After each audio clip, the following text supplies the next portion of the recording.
In today's video, I'm going to talk to you about navigating WebAssign. Now, when you first log in, you may still be seeing this home screen. All that means is you've not yet purchased your access to WebAssign.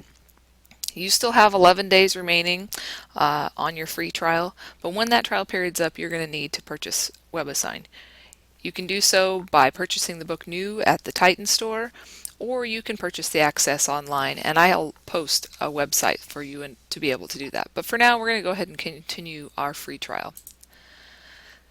Once we're in WebAssign, this is the home screen that you're going to see. Now, the first thing I want to point out to you over here is the announcements.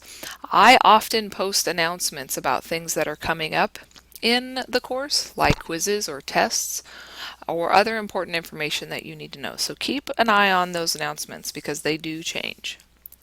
The other thing I want to show you is the ebook. There are two different places where you can access the ebook. One is here, where it says about this class, and it shows Elementary and Intermediate Algebra. That's our book by Tussie Gustafson. The other place you can access the ebook from is up here where it shows My eBooks. Now I have more than one book loaded because I'm an instructor, but you can see here that it's listed. I'm going to go ahead and access it from here by just clicking on it. And when you open the ebook, it's going to open it in a separate tab. So if you're working on a homework assignment, it won't close that homework assignment, and you can have both of those tabs open at once. Once the book's open, you just click the chapter you want.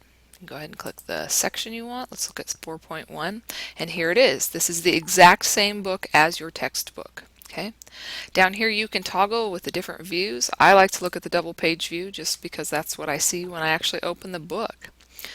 As you're reading along or studying out of the ebook, I want you to know that some of the videos in WebAssign are actually embedded also within this ebook. So if you're following along this example, for example, and you think, I need to see that in a video, go ahead and click on the icon and it pops up a separate window with the video that's related to that example.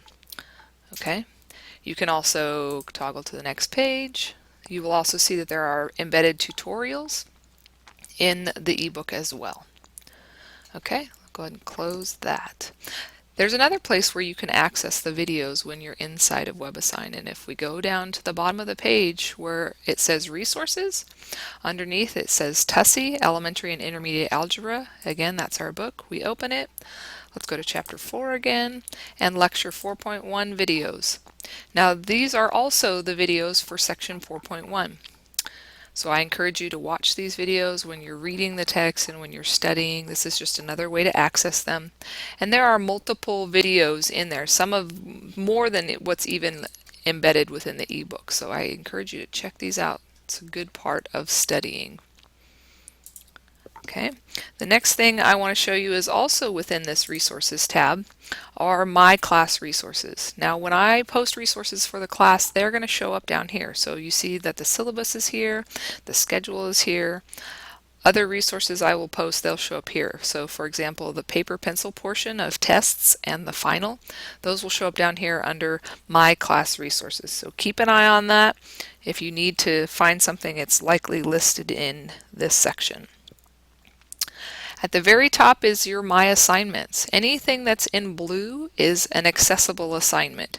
If it's gray, it means it's either passed or it's not yet available.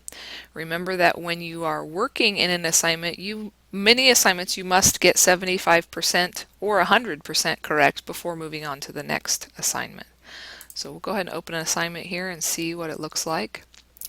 At the top of the assignment, you can see how many questions there are and what your current score is for each of them and what your score is total for the assignment.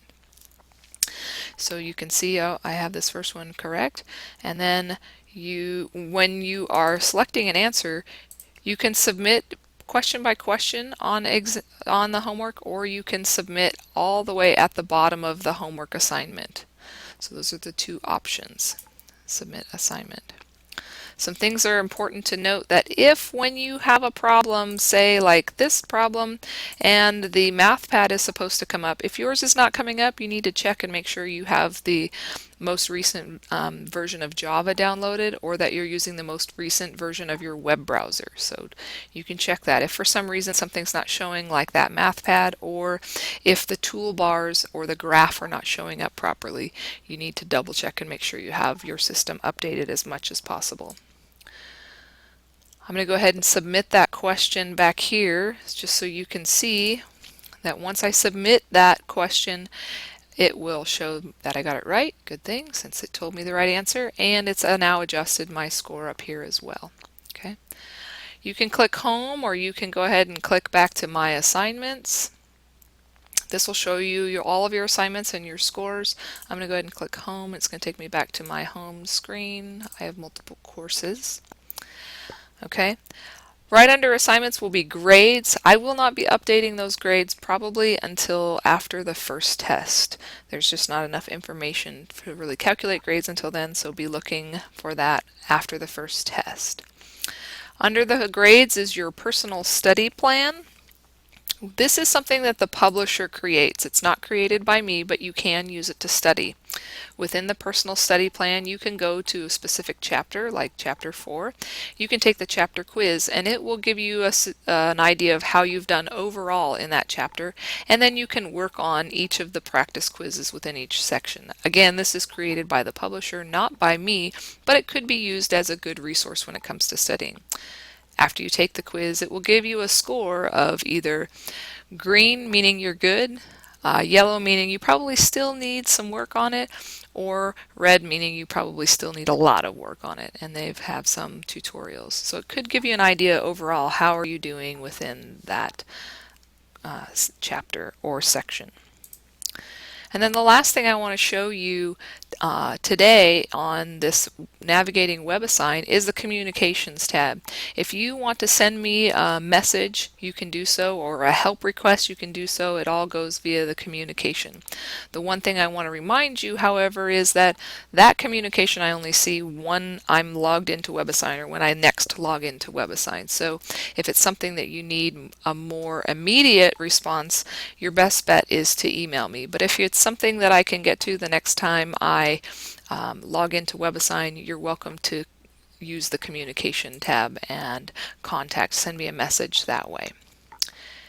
If you have any other questions as you're working with WebAssign, please feel free to contact me, and I wish you all the best. Good luck as you continue with your studies this term.